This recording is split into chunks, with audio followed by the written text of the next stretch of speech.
السلام علیکم ورحمۃ اللہ وبرکاتہ.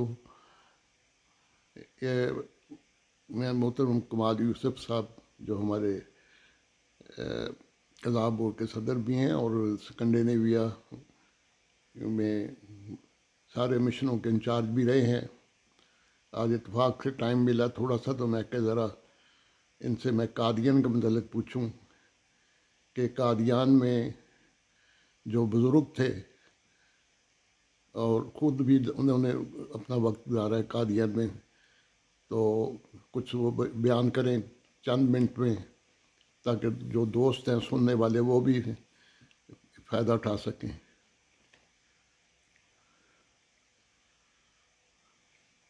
ہاں جی شروع کریں، بتائیں. نہیں ادھر سے ہی آئے گی بات. السلام علیکم ورحمۃ اللہ وبرکاتہ. وعلیکم السلام. صاحب آپ کی یہ عادت ہے ریکارڈنگ کرنے کی. مجھے یہ یاد ہے کہ میں ابھی گیا تھا وہاں جلسہ سالانہ جرمنی میں، تو کئیوں نے مجھے کہا جی وہ تصویریں سے دیکھی ہیں. میں نے کوئی کون سی تصویر بھیجی ہے؟ اور نہیں جی فلانی تصویر خواجہ صاحب فائنل تھی کھڑے سی تو یہ ہو گیا. تو ماشاء اللہ آپ کو یہ اچھی عادت ہے. عجیب بات یہ ہے کہ آج جو میں نے کام کرنا تھا میں اس کا تھوڑا سا ذکر کر دیتا ہوں.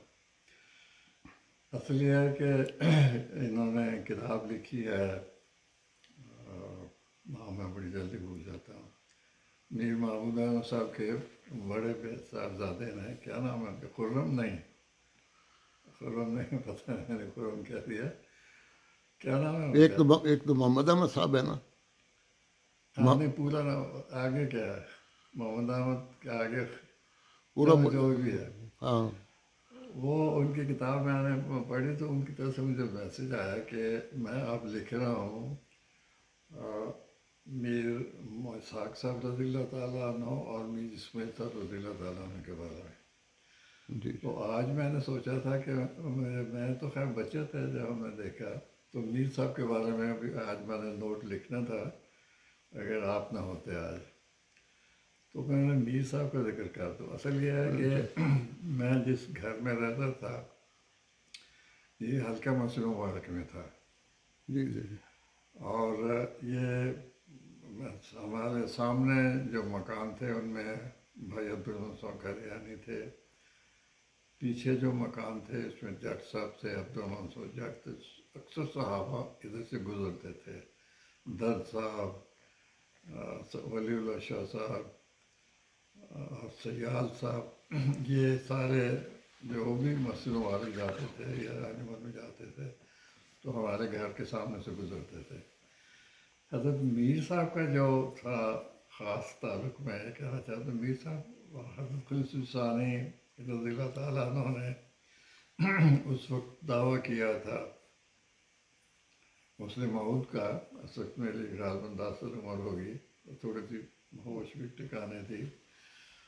تو میر صاحب کو ہمیشہ ہم دیکھا کرتے تھے لنگر خانے کی طرف سے آتے ہوئے. پتہ نہیں یہ وہاں وہ شاید رہتے بھی تھے یہ نہیں رہتے تھے، لیکن بہرحال وہ انچارج تھے. میر اسحاق صاحب کی بات کریں.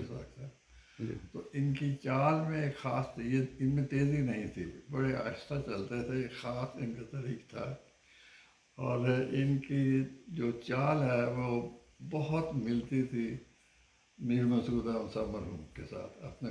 اچھا ٹھیک ہے. میر محمود صاحب سے نہیں ملتی تھی، وہ تیزی سے چلتے ہیں.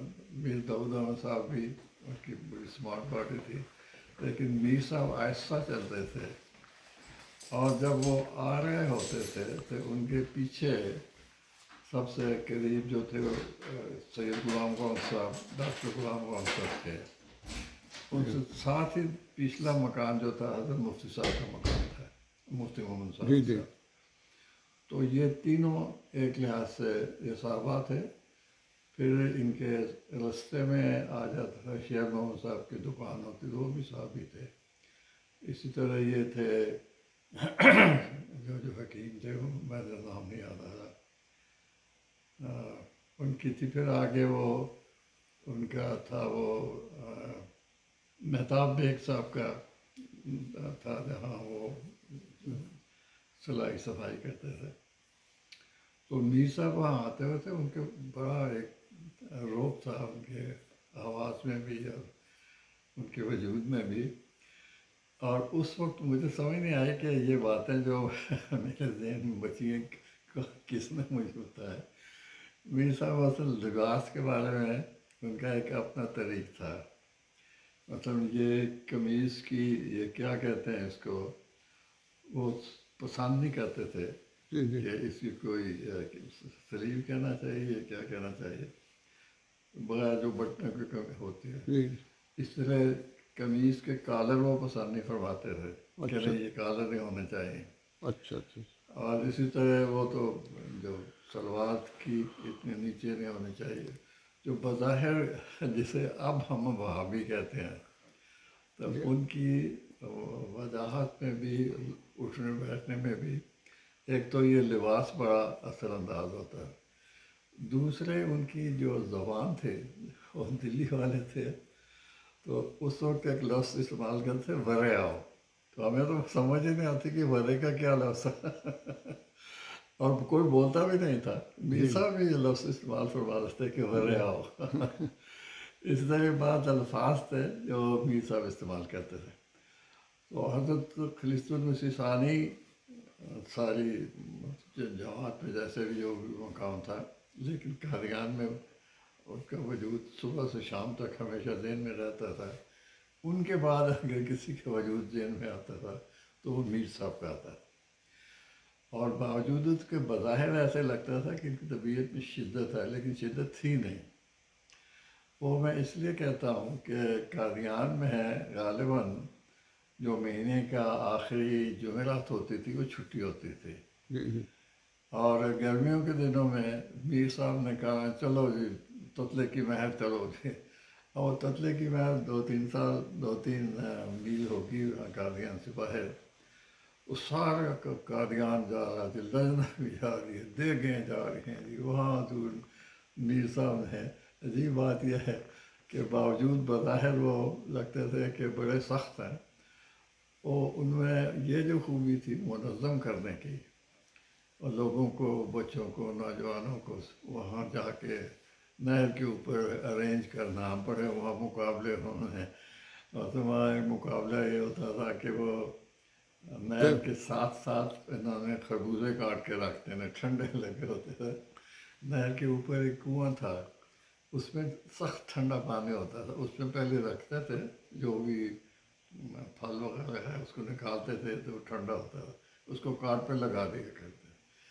اور پھر دیگیں چڑھی ہوتی تھی، پلاؤ کھاؤ جی، بڑے کھانے بھی، اور پھر نہانا، پھر وہاں مقابلے ہونے. تو اس لحاظ سے یہ جو رنگینی تھی طبیعت میں نوجوانوں کے لیے، ہمارے جیسے خاص بچے، ہم بچے بھی تھے ایک لحاظ سے نوجوان ہو رہے تھے. تو یہ میر صاحب کی عجیب ایک ایسی طبیعت تھی جس سے ہم بڑے متاثر ہوتے. پھر خاص چیز جو میر صاحب کی تھی وہ ان کا درس تھا. مجھے بہت سے دوستوں نے کہا کہ آپ درس قرآن بھی دیتے تھے، درس حدیث بھی دیتے تھے، لیکن جہاں تک مجھے یاد ہے میں نے صرف درس حدیث سنا، اور ہر روز نہیں، اکثر سنا. اور وہ مسجد اقصیٰ میں دیتے تھے، رکعت مناسب کی نماز کے بعد دیتے تھے. اس وقت اکثر سارے قادیان سے لوگ کو پتہ تھا کہ میر صاحب کے درس ہے. میر صاحب کا درس بہت پسند کیا جاتا تھا. تو ایک تو یہ بات ہے. دوسرے میر صاحب نے بعض ایسے خاندانوں کے لیے جن کی کفایت کی ضرورت تھی، ان کے مطلب جن کو سنبھالنے کی ضرورت تھی، انہوں نے ان کو لیے، ان کے بچوں کے لیے ایک مالا بنایا ہوا تھا. اور اس کا نام ہے، نام بھول گیا لیکن نام فوراً، دارالشیوخ کیا؟ دارالشیوخ. تو دارالشیوخ کی ذمہ داری حضرت میر صاحب کے پاس ہوتی تھی. اور مجھے یاد ہے کہ غالباً ہفتے میں ایک دن جو بھی وہاں رہنے والے تھے وہ آتے تھے آٹا کلیکٹ کرنے کے لیے. تو ہر گھر میں جاتے تھے، یہ آٹا لوگوں کو جو بھی توفیق ہوتی تھی، نقد بھی دیتے ہوں گے لیکن ہم چھوٹے تھے، تفصیل اس نہیں پتہ. تو ایک تو دارالشیوخ میں خاص طور پر اب دارالشریف کی جو تفصیل ہے وہ مجھے یاد نہیں، لیکن 2-3 آدمی مجھے یاد ہے۔ ایک تو یہ لطیف صدقوی صاحب تھے، ماشاءاللہ، جی جی، یہ اسی نظام میں انہوں نے آنکھیں کھولی، حضرت میر صاحب کی نوازش سے بڑے بھی تھے، پھر ماشاءاللہ بڑے صاحب حیثیت تھے۔ اور لندن کہہ رہا ہوں، لاہور میں ان کی اپنی فرم تھی جس میں یہ کاغذ خریدتے تھے اور بیچتے تھے، اچھا صاحب حیثیت تھے اور بڑی جوشیلی مہلک تھے یہ۔ دوسرے تھے نظام الدین سے مہمان، نظام الدین مہمان بالکل چھوٹی عمر میں آ گئے تھے کشمیر سے، اور حضرت میر صاحب نے اپنے گھر میں ان کو پالا ہے۔ اور میں ان کی آخر میں ایک بات بتاؤں گا کہ کیوں مجھے اسی طرح یہ محمود پہاڑی جسے ہم کہتے تھے، یہ 3-4 بھائی تھے، یہ بھی دارالشریف میں بڑے ہوئے، وہیں سے یہ پڑھے، میر صاحب کی نگرانی میں انہوں نے اپنی آنکھیں کھولی اور سب کچھ سیکھا، تو اس لحاظ سے دارالشریف بھی بڑا مشہور تھا۔ میر صاحب کے لیے جو مجھے ڈائریکٹ ایک ایسی بات کا علم ہے جو چند لوگوں کو وہ موقع نہیں ملا ہوگا، میرا خیال ہے کہ حضرت میر صاحب عصر کی نماز کے بعد یہ جو کوٹھی تھی چودھری سورہ خان صاحب، اس کے سامنے کوئی بلڈنگ تھی، اس کا پتہ نہیں کیا نام، گیسٹ ہاؤس یا کیا نام اس کا رکھا ہوا تھا، وہاں رہتے تھے۔ تو ہمارے گھر کے قریب جب پہنچے ہیں تو میر صاحب کی طبیعت ایک دم خراب ہو گئی، اور میں نے دیکھا کہ جو مدرسہ انبیاء کے نوجوان تھے، اس وقت تو جامعہ والا نہیں کہلاتا تھا، اس میں سے فوراً کچھ چارپائی لے کے آیا اور میر صاحب کو اس کو لٹایا، پھر وہ 3-4 نوجوان تھے، وہ وہاں میر صاحب کو اپنے گھر لے گئے، اور اس کے بعد بڑی جلدی میر صاحب کی وفات ہوئی۔ عجیب بات یہ ہے کہ یہ میں تو ایسے کارواں ہی کہتے ہیں، سید سادات کا جو کارواں تھا، طاہر رضی اللہ تعالیٰ عنہ اور میر محمد اسحاق صاحب رضی تعالیٰ عنہ اور میر اسماعیل صاحب رضی اللہ تعالیٰ، یہ قریب ہی فوت ہوئے ہیں، یعنی میرے حساب سے مطلب مہینوں کا فاصلہ ہوگا، ممکن ہے 1 سال کا بھی فاصلہ ہو، لیکن جو میرے ذہن میں تھا نا وہ ایسا جیسے قریب ہفتے کی بات ہے، یہ تینوں بزرگ جو ہیں یہ میرے ہوتے ہی فوت ہوئے۔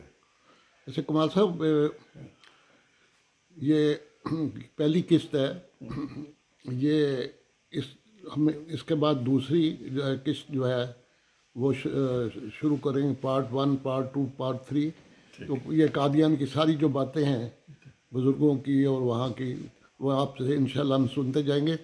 تو یہ پہلا پارٹ 1 جو ہے وہ ختم کرتے ہیں، تو باقی انشاءاللہ پھر اس کے بعد ہم دوسرا کریں گے انشاءاللہ تعالیٰ۔